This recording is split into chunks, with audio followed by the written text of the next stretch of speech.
Hillary Clinton sharing dirt about the 2016 campaign in her new book. It is called What Happened?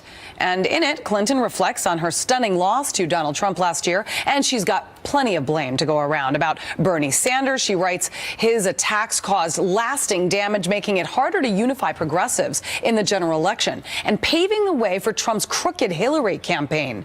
Rachel Campos-Duffy is a Fox News contributor. Leslie Marshall is a syndicated radio host and Fox News contributor. Ladies, thank you for coming in. You know, in this book, she literally throws the book at everyone but the kitchen sink. I mean, she blames Bernie Sanders, James Comey, the New York Times. She even takes a swipe at Joe Biden. Matt Lauer, who she actually got mad at for asking about the emails, which was the most obvious question at the time. And on Lauer, she says this: I was ticked off. NBC knew exactly what it was doing here. The network was treating this like an episode of The Apprentice, in which Trump stars and ratings soar.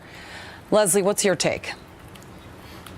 Well, first of all, I think it's the perfect storm. I mean, if we look at what happened, and people obviously want to know what happened, and that's why so many people have pre-ordered it, and this is why she wrote it. I mean, this is why we're talking about it right now, right? But one of the things, and she has talked about this publicly, I have seen her talk about this, is she certainly knows she has enough blame, and that, you know, it is the economy, stupid, and she didn't focus on that. Joe Biden is right, and by the way, her husband, former President Clinton, had said to her, and she disregarded his warning, don't forget about the disenfranchised white working class blue collar worker, and she did, and not going to states like Wisconsin, that really hurt her. But some of the other blame, I do believe that the media was constantly negative about her. I do believe that every time Trump opened his mouth, he got free press time across the board, you know, whether it was good or bad. And also, I do believe that Comey, the timing of that helped with the perception, if not the reality, and the timing of that statement hurt her. And I do feel that Bernie Sanders has divided the party, and the division is still resonating at this moment. So here's some video of James Comey that we just showed.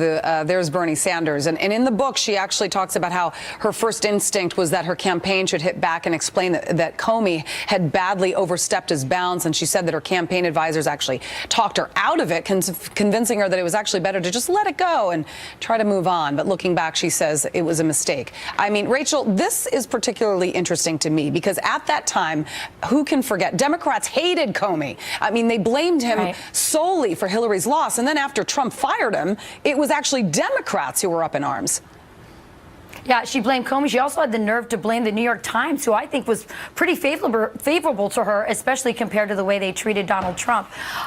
Look, this is really hurting the Democrat Party. I mean, Leslie talked about how she didn't talk about the economy on the campaign. Guess what? Because of this book and this book tour, Democrats aren't talking about the economy now. Donald Trump's talking about American jobs. He's talking about American energy and making America great again. And she's forcing the Democrats to relitigate this campaign. Why? And I'll tell you, there's one word, Julie, it's greed. And it's the same reason that she lost the campaign to begin with. Her greed. She's outrageously rich, and she's doing this book tour to make more money and force her party to talk about all the greedy reasons why she lost the election, which are, you know, quid pro quo at the State Department, at the Clinton Foundation, and all the emails and deleting and hammers was all to cover her tracks for all the corruption she had going on. I think the problem here for Democrats is that Hillary Clinton and the resist movement, they hate Donald Trump more than they want to win back the working class. All right, Rachel Campos-Duffy, thank you. Leslie Marshall, see you girls later.